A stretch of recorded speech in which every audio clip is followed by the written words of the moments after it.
Thank you and good morning. It is really terrific to have some of the most innovative minds in marketing gathered here with us today.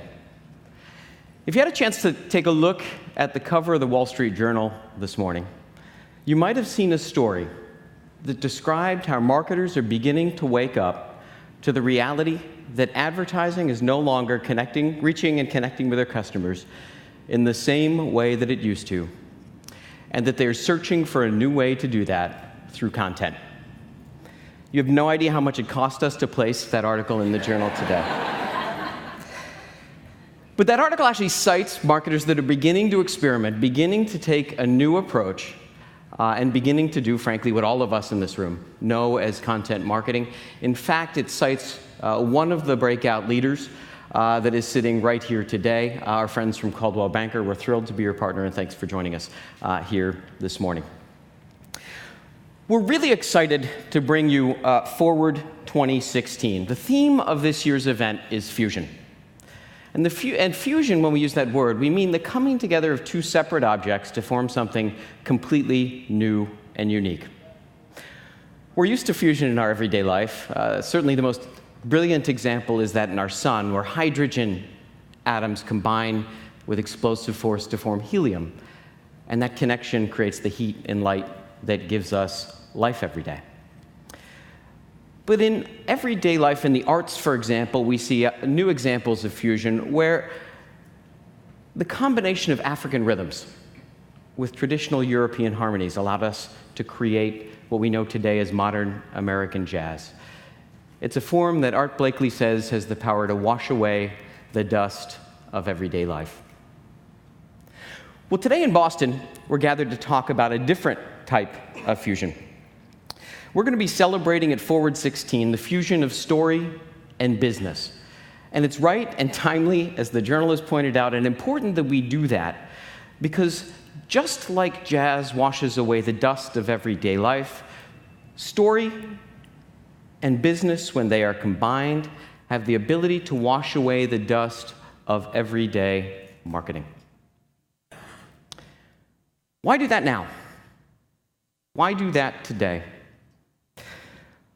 Well, a year ago when I stood on the stage, and some of you were here together, and much more of you here today, we're thrilled by that, we forecasted that we had begun a period of rapid decline in the interrupt advertising space. That is, we suggested to all of you that the thing that has worked for the better part of 100 years, brands going out and finding the stories their customers love in print and radio and television, interrupting those stories with ads, and therefore building brand awareness and affinity, would not work. And today we're seeing that come true. There are 198 million ad blockers. eMarketer said just this week that next year, 86 million Americans will have ad blocking installed on their mobile devices and their laptops. Quick show of hands, who's got ad blockers installed already in this audience? Yeah, about a third already here today. We knew this last year. We knew this was coming last year, but what we have learned since is that it's not just reach that's going to become a problem. Instead, the ads that we have been delivering as marketers over the course of that last 100 years have developed a sense of antipathy toward corporations in the minds of our customers. The bragging and promising that we've done, this perhaps an extreme example, this is an actual ad that ran in 1897, Dr. Batty's asthma cigarettes. You never know when you're going to need a good smoke to cure that coughing. A promise completely baseless in health research, but Dr. Batty's, don't think they didn't care about their customers. They didn't want you to start your kids smoking until they reached age 6. Now, I'm not saying the folks in this room are guilty of making completely fallacious claims, but most of us have been very proud of our companies, trumpeted the success we could deliver, and we know that our customers occasionally fall short in achieving that success, and that has it's opened up a gap in which our customers no longer trust what we tell them. And you can see that coming in the numbers. So this is a study released by ComScore every 5 years. They do the same study where they try to figure out the impact of advertising in shifting consumer choice. To run the study, since the 1960s, ComScore's run the exact same experiment. They walk a control group of people into a room and show them 5 products. And they ask which product those folks would like most to receive for free. They then have an experimental group that they walk into a separate room, and they show those folks an ad for one of those products and ask the exact same question. And they look at what percentage in the experimental group choose the product that was advertised versus in the control group. And historically, and pretty steady from the 60s, 70s, 80s, we saw a shift in the share of choice of almost 14%. And that was terrific advertising efficacy. Here's last year's stat. So let me call out that this is when we are reaching our customers with our message. These folks were guaranteed to see that advertisement. They were in an experiment group forced to watch the ad. And yet, advertising efficacy has fallen by more than half. And by the way, the stat you see, you may be wondering right at the bottom, that's how millennials shifted their share of choice. So it gets far worse as we reach younger and younger audiences that trust advertising less and less. So the reason that article appears this morning in the Wall Street Journal is because of what we've just talked about. It's becoming incredibly difficult to reach the folks that we want to reach as they flee advertising by blocking ads and subscribing to Netflix and Spotify and Apple Music ad-free services. And even when we do reach them, those ads don't persuade like they used to. But the news gets worse. We're still spending $600 billion a year, up from last year, $600 billion a year on interrupt advertising. And not only does this advertising not deliver the results that we want, not only does it not reach and persuade our customers, but it doesn't lift anyone up in the universe. It does no good. It doesn't help people to live better lives. It doesn't teach them to think about life differently. It doesn't help them to live in a more fulfilled way.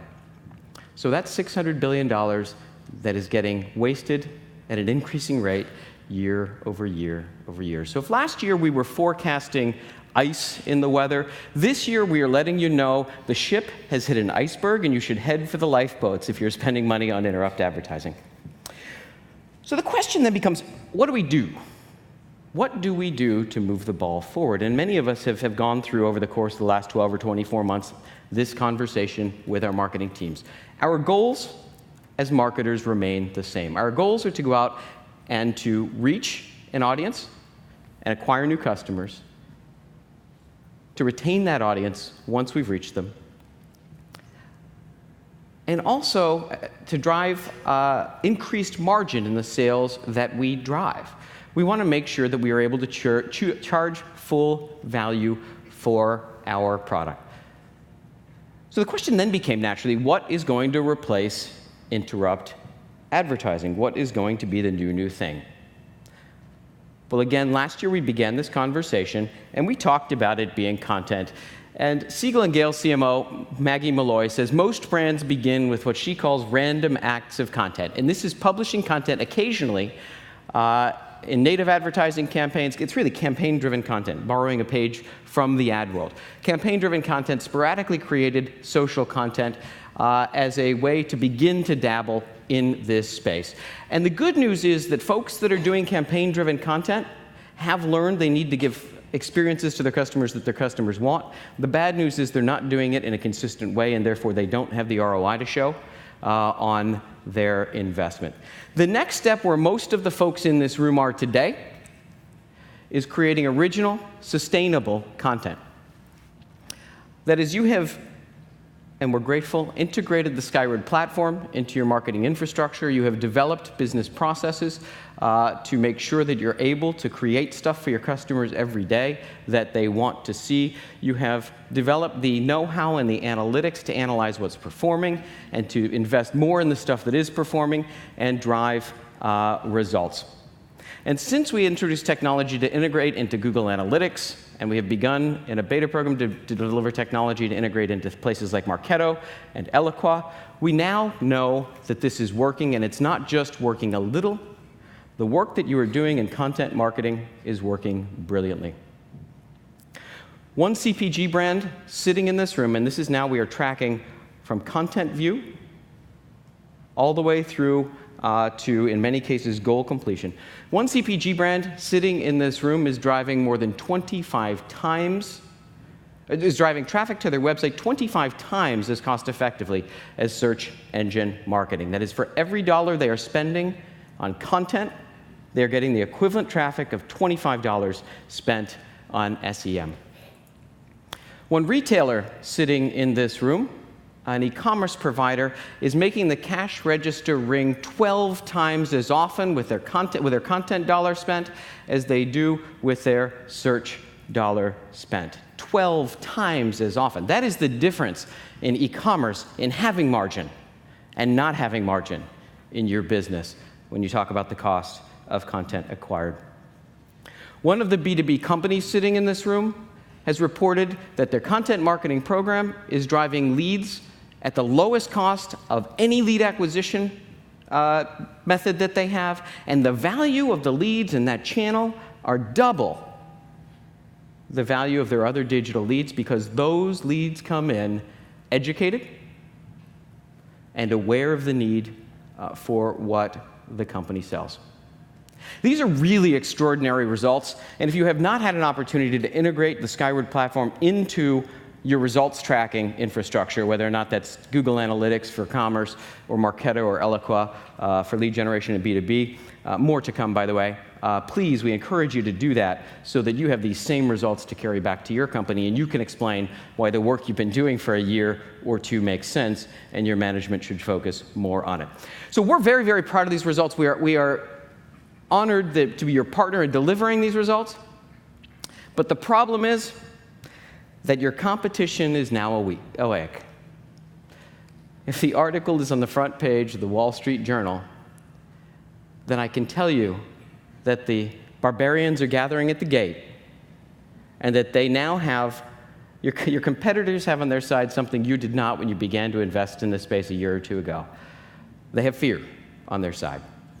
Their management is now waking up to the fact that the industry has shifted, that you have done something different and that's breaking out, and they will come at this with a budget and with buy-in that you did not have when you were innovating in this space.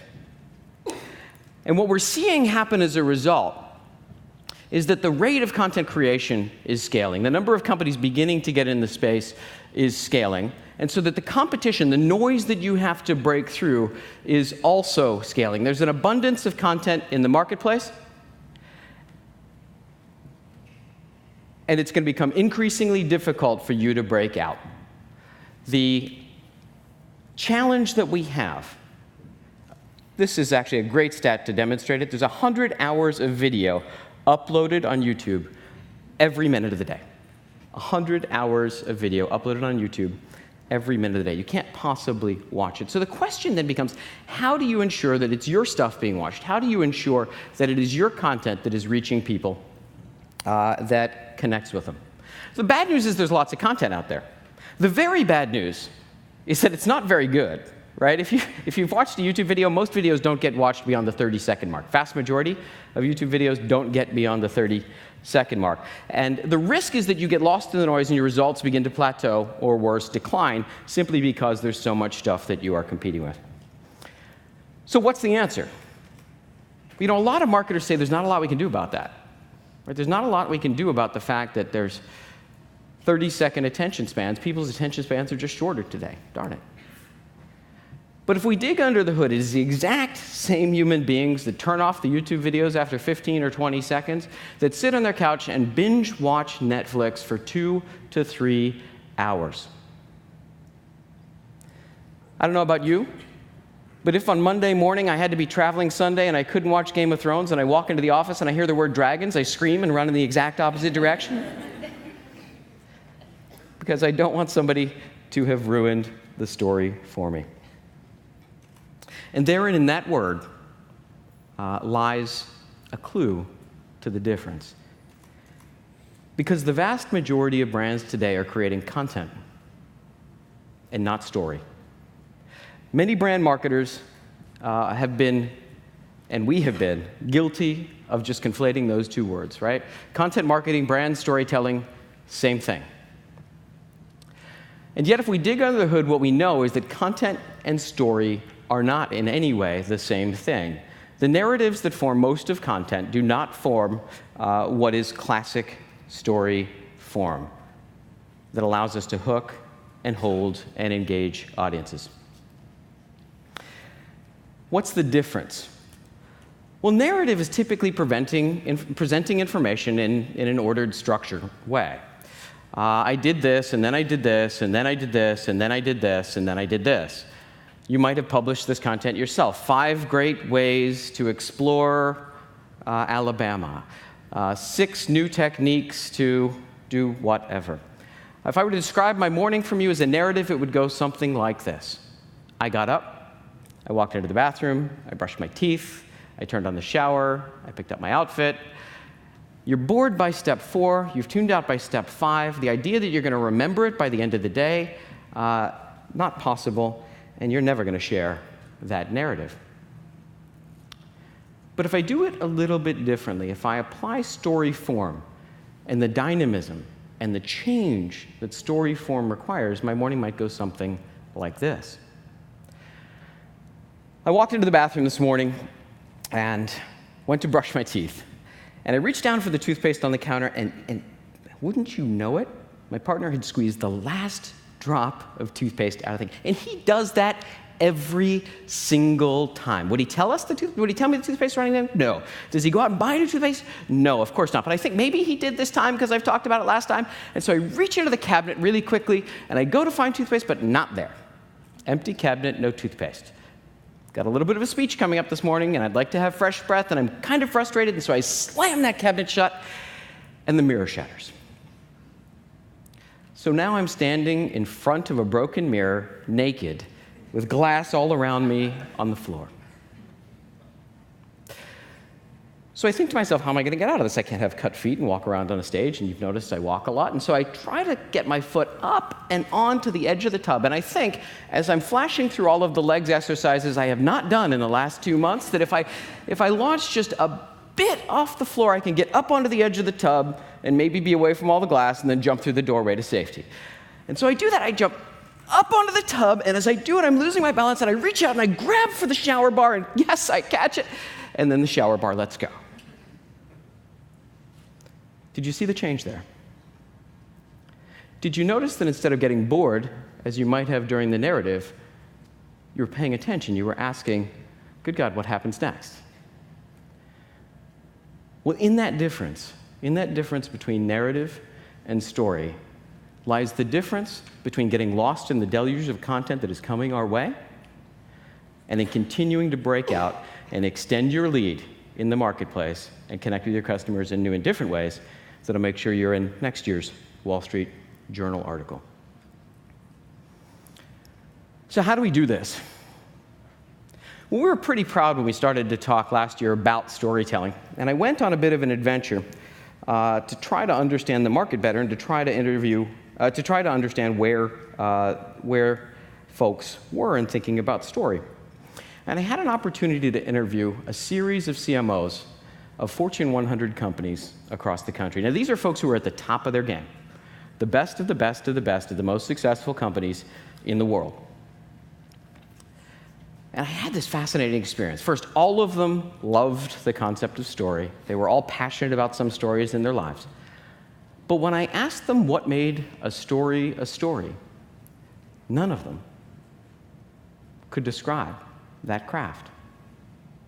Now, they would all say, well, a story is something that, has a character that you love, and it kind of transports you into their world and not our world, and it takes you on a ride with that character, and then at the end, it takes you through some great emotional experience, and you might laugh, you might cry, you're exhausted from that trip you've taken, but, they're describing, in fact, that result of what a story does, but they could not describe how to craft a story.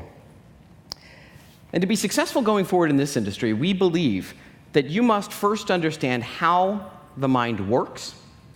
That is, how the human minds that you're trying to connect with actually work. It's not enough anymore to say, we're targeting this demographic group, 14 to 24-year-old women, and it's not enough to say we're targeting this psychographic group. We need to get how people think, And we need to craft our future approach to connecting with them based on how the brain actually works. And then we need to understand how story fits the mind. Why stories, in fact, can grab us, can transport us, can take us in these emotional experiences. Now, the good news is that we understand that a lot better than we did when you began your career. Go back to when you were in high school, and we'd get to the brain, and your biology teacher would say, yeah, the brain's pretty complex, we don't really understand it, and have no idea how it creates the mind, and so we're just going to move on to the next unit. Unless you're really, really young here today. And then we would just kind of take the teachings of a French philosopher, René Descartes, from the early 1600s, and we would apply them. We would say, all right, the animal mind is a feeling mind. It's an instinctive mind. The human mind, cogito ergo sum, what he's known for, right? I think, therefore I am, is a rational mind. And that rational thought is separate from this emotional mind. And we rise above when we focus on making rational decisions, when we approach our world in this rational way, and we set our emotions aside. You can hear it in our common parlance, right? You've got to approach that decision with a cool, clear head. What does that phrase mean? With a head completely devoid of emotions. Just move into your rational mind.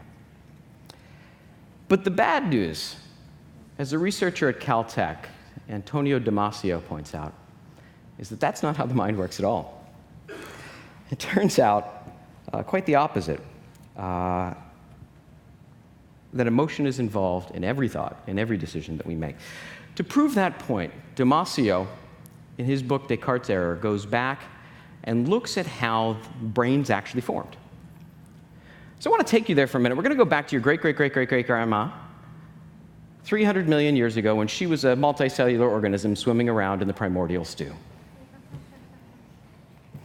Now, the good news for us, being here today, is that Grandma happened to be a little bit different from all of those other little blobs swimming around in the primordial stew. Our Grandma happened to have one tiny mutation that allowed her to remember, just for a day, where she last encountered food.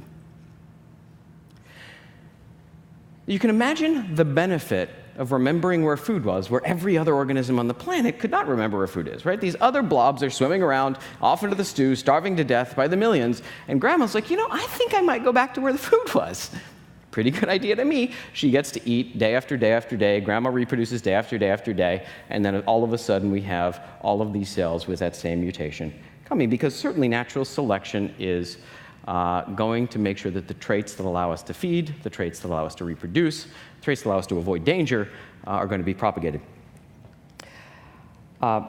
Damasio points one other thing out, though, and this is critical as marketers for us to understand. Grandma didn't just remember where the food was. She, in her memory, tied that to the ability to survive. She had an emotional predisposition to go back to the food. Because if Grandma had just woken up and said, well, there's food over here, don't know if there's food over there, guess I'll go right, Grandma might have died with all of the others, and that wouldn't have been selected for. So over time, we began to store every single memory we store with a predisposition. This will help my survival, it is good, or this will harm my survival, it is bad. Every single memory we store is stored with that emotional predisposition. A few generations later, our great-great-great-great-uncle developed a mutation, and it was photosensitivity, and this uncle could happen to be able to detect when light shifted above him. And he noticed that when that happened, when there was dark light above him, he started to feel pain. Something was eating the back of him, so he would swim in a different direction. And sure enough, over time, he formed memories that a shadow was a threat, and he began to dart away. And of course, that helped him survive, and he was able to reproduce. So these memories became stored positively and negatively, became the foundation for how we think. Because then when a shadow comes above you, you suddenly know what to do. You forecast, well, if I dart to the right or dart to the left, I might survive. If I stay here, I'm going to experience pain or death. You make your decisions. You begin to tell yourself what's going to happen. You begin to tell yourself a little story about what's going to happen, and you make decisions based on that emotionally charged set of memories that you've established. Over time, our senses became much better. Photosensitivity became eyesight. Of course, we've developed a whole host of feelings. Let me point out to you just one set of them, though. If you close your eyes for a minute, if you were attending yoga, you might have done this earlier this morning. I want you to just feel your breath. Feel the coolness of it as it enters your nose. Feel it pass across the arch of your nasal cavity. Feel it as it goes down the back of your throat. Feel your lungs expand. Now feel the pressure of your shirt on your skin, the weight of your body in the chair, the tension of your foot inside your shoe. If I ask you with your eyes closed just for another minute to pay attention to what you're hearing, you might hear behind me the churn of a motor, the blowing of the air vents, the rustling of paper. All of these things that just a minute ago, and you can open your eyes now, you were not aware of. Well, as our bodies became more complex, as our senses evolved and became increasingly capable, what ended up happening was the brain started to get a massive number of impulses. In fact, every single second, if your eyes are open, you're getting about 11 million impulses in your brain. Your brain can process 40. Not 40,000, 40. And so the net effect is that if you look at what's going on in your mind has to be this massive gatekeeper to say, I've got to get rid of 10,999,960 things that are going on every second and focus in on at most 40. Well, how does your brain do that? Well, your brain focuses in on change. Your brain is going to focus in on what's ever different, because if you were sitting here in this room for the last 20 minutes and nothing had attacked you, then the breathing was probably okay, the fan noise was probably okay, the rustling of the paper was probably okay, but we ought to pay attention if a madman runs in and screams. And you also will pay attention, by the way, if somebody walks through with a great bag of popcorn. You might not be hungry this second, but if somebody walks through with a great smelling bag of popcorn, it's a change that's going to grab your attention, again, because it's selected for as a survival trait. So our brain is this great filter that is going to focus us in from 11 million impulses a second to 40 at most, things that we can remember. And when it does that, it is going to call forward all of the stuff that is related to help us decide if that change is good or bad, if that change provides us an opportunity to survive and thrive, or an opportunity or a risk of harm and death, so that we can react appropriately. Well, if we're trying to think about how we can make sure that the content we are creating stands out from this increasing barrage of noise in the marketplace, understanding how the brain's filters work is critical to that. And if we're trying to figure out how we can move our audiences to do, try, and buy new things, and if they do try and buy the things that we offer, to pay full value for them so that we can maximize margin, certainly understanding their value set and how to affect that value set is critical to that. Because what we know is that in the modern mind, then, we actually tell ourselves stories, thousands of stories, every day. As you're planning for your day, if you're getting ready for a big meeting, you're going to go through and say, if I say this, this person's going to react this way. If I say this, this person's going to react this way. You begin to tell yourself stories, taking yourselves down the path, drawing on all of those emotions you've got to try to figure out what the path for your best result, your most likely opportunity to thrive and survive or avoid danger and harm is. And so when we talk about story fitting the mind, what we mean is story is actually the language of the mind. This is how it works. This is how we think. So in November, when you're sitting in that voting booth, what you're going to do is draw back on all of the things that you remember about Hillary Clinton, all of the impacts of policies similar to hers. You're going to take all of that stuff, put it together in your mind, and tell yourself a story about what Hillary Clinton's America will look like. And you're going to decide about your opportunity to thrive or the harms that might bring in Hillary Clinton's America. And you're going to do the exact same thing with Donald Trump's America. You're going to think about everything you know about Donald Trump, all of the things that you've heard about him, all of the things that he said, all of his policies, and the impact of other policies and whether or not they've been good or bad for you and good or bad for the country. And you're going to form a vision for Donald Trump's America. And then you are going to vote for Hillary Clinton's America.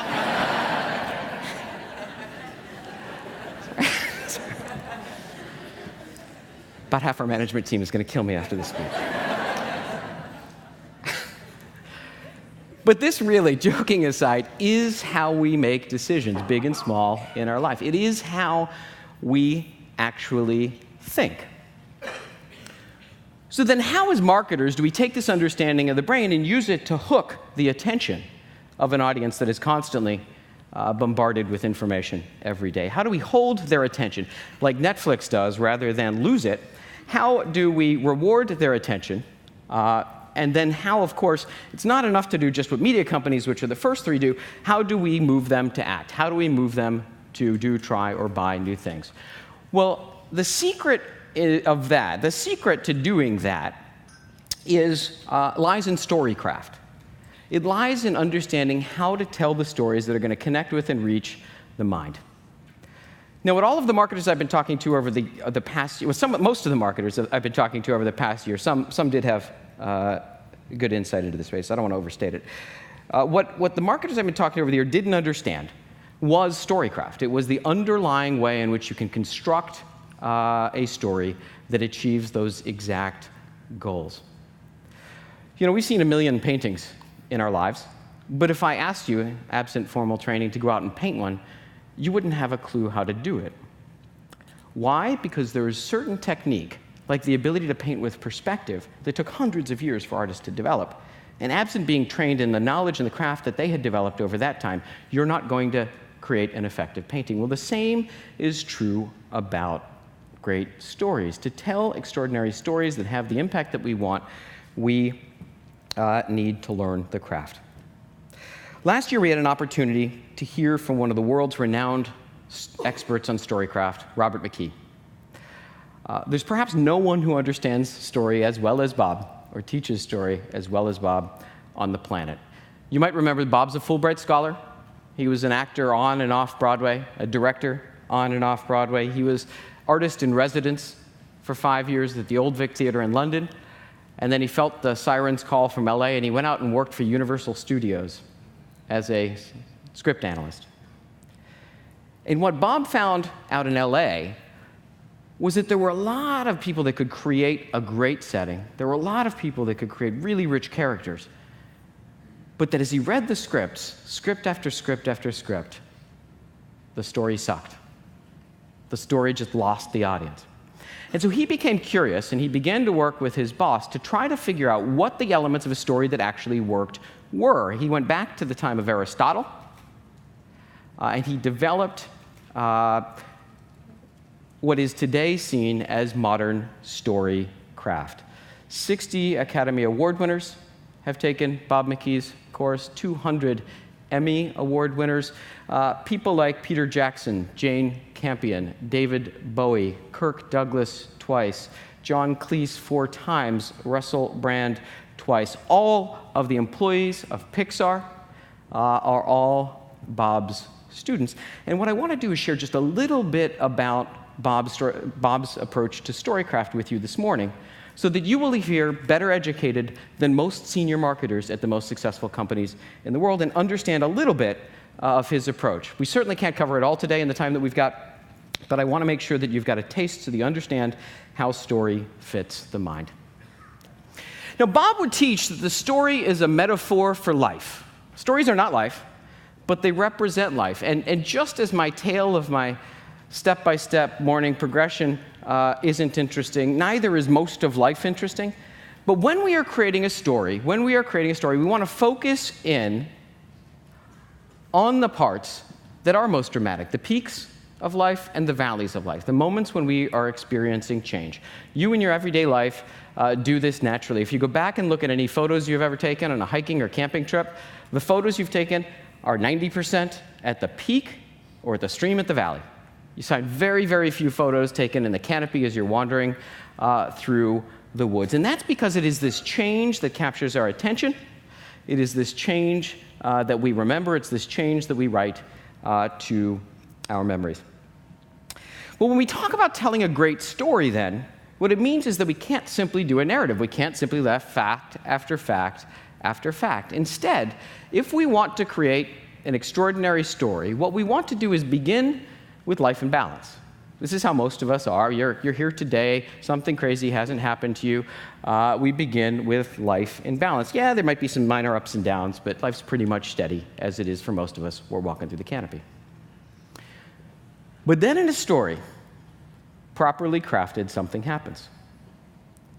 We call this the inciting incident.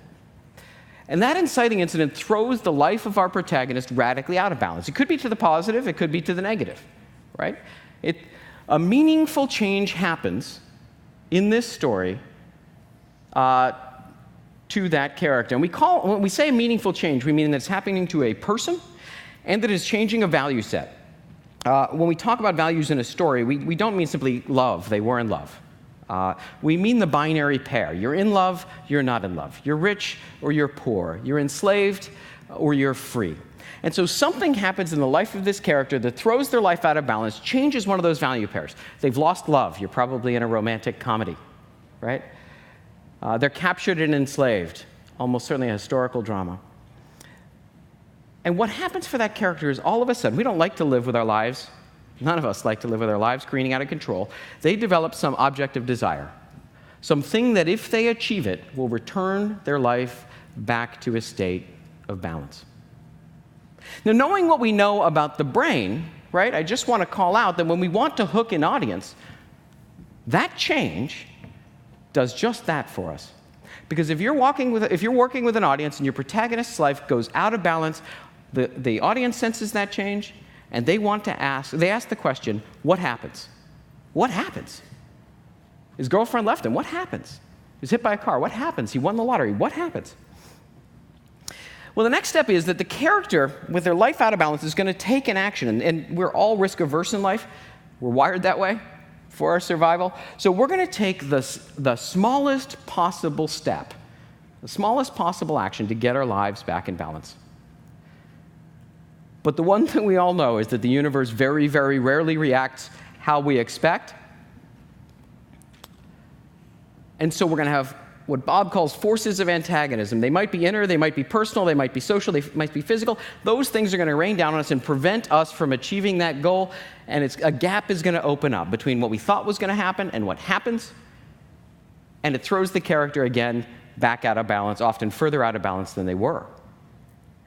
Well, naturally, the character is going to say, okay, that's not what I was going for, and they're going to take another action, this time a bigger risk because they already took the smallest risk they could, to try to get this back into balance. And throughout your story, the risks will get proportionally bigger and the universe's reactions will get proportionally bigger. And that's what drives the momentum of a story throughout the telling. And that's what drives the audience to continue to ask the question, okay, what happens next? And next? And what happens next? Because those changes hold their attention. And that happens until we get to the climax of the story. And in the climax of the story, when the character is thrown furthest out of balance, they have to draw on everything that they have. All of their capabilities, their brilliance, their strength, their will, their physical strength, to make some final decision and take some final action that is going to lead to irreversible change in their life one way or another. In the climax of a story, they are going to make that decision that, by the way, reveals their true character. You'll see it happen in the climax of every story, every good story. The climax of that story reveals their true character, and the universe will either reward that decision, that risk, and their true character by allowing them to achieve that object of their desire, or it will reject it. And when the universe rewards or rejects the object of that character's desire based on who they are and the decisions that they've made, the story suddenly provides the audience with meaning, with a revelation about life. And that's how you reward your audience. Now, Bob was hoping to be here this week. Unfortunately, he wasn't able to do that, and so I sat down with him last week, and I asked him to share a little bit about how stories then play in the minds of the audience. This is how they exist in the minds of the character. Let's listen. Now, that's how story seems to a person living through it, as they struggle to take one action, then another, and the world keeps reacting in ways they don't anticipate until finally they're able to learn enough about their world and take an action that causes the world to react in a positive, enabling way, and they get what they want. They're rewarded now with the restoration of balance in their life. But now, taking it from the audience's point of view, as they watch that story, first of all, that character, that core character, from the audience's point of view, has to be an empathetic soul. They have to be someone with whom the audience can make this connection. That character is a human being, like me. And therefore, I want that character to get whatever it is the character wants, because if I were that character in those circumstances, I'd want the same thing for myself. When you think of it from the audience's point of view, that character is a metaphor for them. What that character wants in order to put their life back into balance is a metaphor for what everybody in that audience's deepest desire in life, a metaphor for what everyone in the audience wants from their own personal existence. And this is why storytelling is so very powerful, because the audience, in identifying with the core character and rooting for that character to put life back into balance, is in effect vicariously rooting for themselves. The audience is, in effect, vicariously rooting for themselves. Researchers at Stanford and Caltech did a study where they attached a functional MRI, fMRI, to the minds of people as they were doing certain activities and then as they were hearing stories about certain activities. And what they discovered was that the brain fires in exactly the same way when you do something or when you have an experience as it does in a well-told story when you observe someone else having that experience. Our expectation is, and we don't yet have the next step done to prove this, but the expectation is that when you are consuming a story, when those moments of change happen, when we hook and hold the audience through that change, we are forming new memories in the minds of our audience that are identical to the memories and as powerful as the memories as they form as they navigate life. We are, in many ways, putting in their minds the same exact value-charged experiences that they will tap when making decisions, that they will think of when deciding whether or not to do something, to try something, certainly to buy something. Now, for 2 years in this industry, we've talked about Red Bull as being the breakout hero, about their great work, and about the stories that they tell in sports, but never have you heard why the Red Bull story works. Why the Red Bull story, when you're standing in front of the cooler and you open up the cooler, makes you reach for Red Bull instead of Amp or Monster. Well, now you know. Now you know, because what happens is that as they are telling these extraordinary stories about adventure, as they capture you when someone is breaking out across a wave, and you end up with this final climax of that story, and you think, God, yes, they survived, and you feel that rush of energy, and it ties in with that happy joy, that pleasure of survival. You're storing that memory, and you're storing that memory adjacent to the Red Bull brand, and you draw on those memories when you open that cooler and you see the Red Bull brand. So that's how your storytelling can be very, very powerful with branding. There are different stories and different approaches to using story in sustained marketing and in sustained selling for people that are in B2B or for folks that are in highly considered purchases in the B2C space. We certainly don't have time to cover all of them today, but you can imagine their power. And because we don't have time to cover them all today I'm really excited to announce a broad, global, and exclusive partnership, a multifaceted relationship that we have formed between Skyword and between Bob Mckee. We call this partnership Storynomics, and it will take several different forms. But our goal is to educate you and your teams on storycraft at a far deeper level than we could today, and then at how to apply story to different business goals. It is to help you teach your management. I heard from one of our advisory board members yesterday that it was really tough to get the CEO or the CFO, CFOs are tough, to understand why they should be doing this storytelling. So we're going to help you teach your management. We're going to begin doing that by offering day-long seminars in London, in New York, and in LA that Bob and I will co-teach. For those that want to get a bigger group together, perhaps a company together, as we did at Skyword, we will offer custom day-long seminars on site for you. But we have to go further than that. We have to help educate your creatives in storycraft and story application in business, and so we're going to also launch an online learning unit so that people can take this courseware from the comfort of their homes or from remote offices around the world. And what I'm most excited about is that by the end of this year, Skyword will be pleased to introduce storycraft into the workflows in the Skyword platform. We will be the sole platform in the world that systematizes storycraft so you can begin to identify, craft, and tell sustained stories that will move your audience to act every day.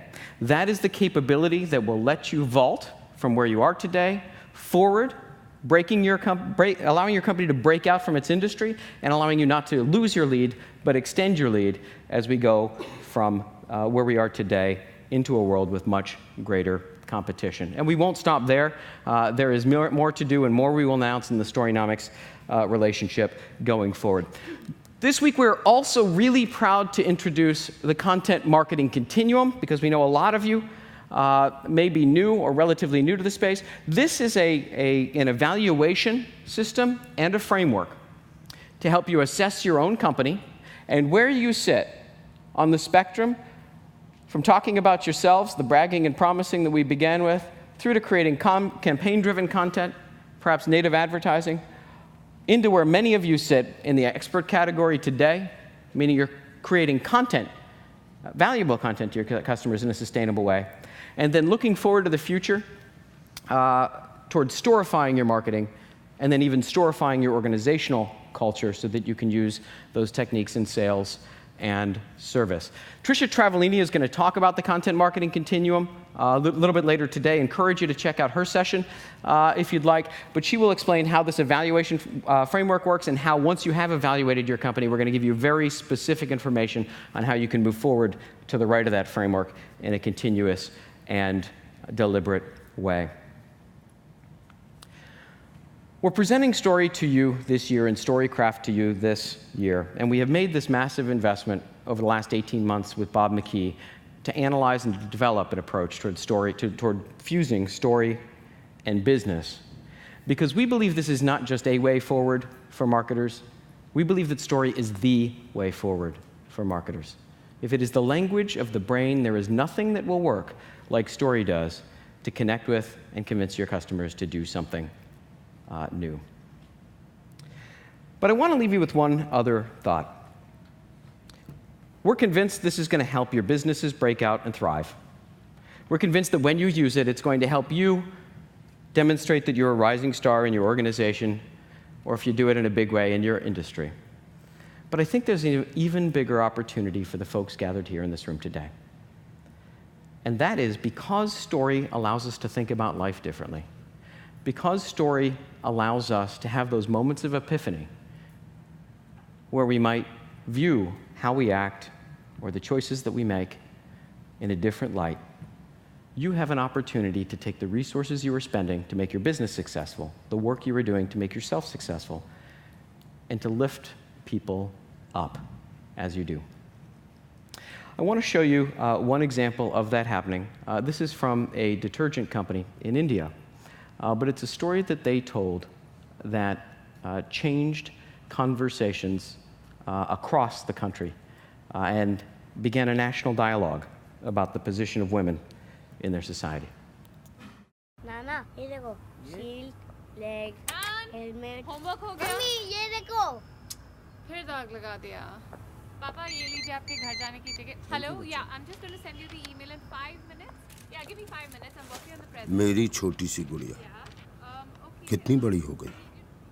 घर घर खेलती थी, अब घर संभालती है, office संभालती है. I am so proud and I am so sorry.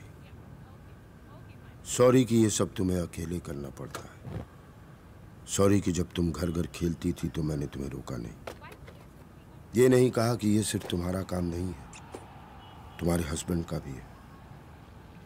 पर कहता भी कैसे है. और मेरी ग्रीन शर्ट धो देना.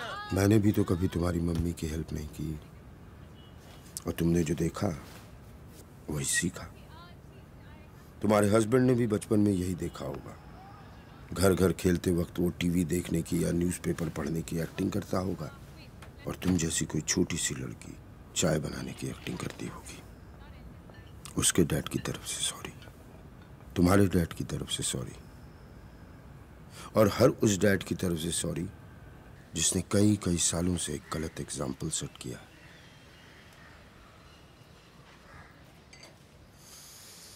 पर अभी भी देर नहीं हुई. इस सॉरी के साथ मैं अपनी तरफ से एक छोटी सी कोशिश करूंगा कि घर के काम में मम्मी की हेल्प करूं. किचन का किंग ना बन पाऊं तो कम से कम लॉन्ड्री में तो हाथ बटाऊं. इतने साल एक गलत एग्जाम्पल सेट किया है, अब कुछ सही कर जाऊं. तुम्हारा पापा.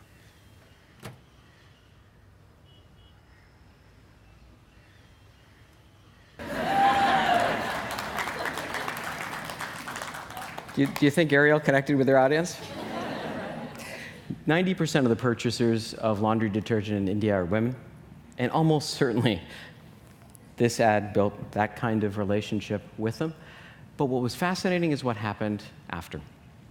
When they aired this ad in the country, what happened was that newscasters began to sign off their show with the phrase, "Remember to share the load," calling their hashtag out. Talk show hosts dedicated entire episodes to the concept of sharing the load, inviting women and men to come on and talk about how they can achieve better balance in their lives. Parents were encouraged to talk to their kids about that. And now, brands and celebrities began to make clothing where the instruction tags that tell you whether or not something can be washed in cold or hot, or ironed or not ironed, now also say this garment may be washed by a man or a woman equally well. They've lifted people up. In this ad that had brilliant business results, that was award-winning for their marketing team, they've lifted people up. We're really excited to be on this path with you today. We're honored that you've chosen Skyword as your partner to transform your marketing from advertising to sustained content creation, and now, we hope, from sustained content creation to sustained storytelling. We leave you with this one thought. We hope that as you do make that final approach, as you do think about your storytelling strategies this year and in the years to come, you'll include this one question: how you can cause your audience to dream about life differently, how you can help them aspire to something new, how you can help them to reach new heights that they might not otherwise have achieved. Because it is our genuine hope that when you sit down with your grandkids and you talk about your legacy won't be one of just helping a company sell more stuff. Your legacy will be one that you can share where you've told great stories that lifted people up. Thank you very much for your time today.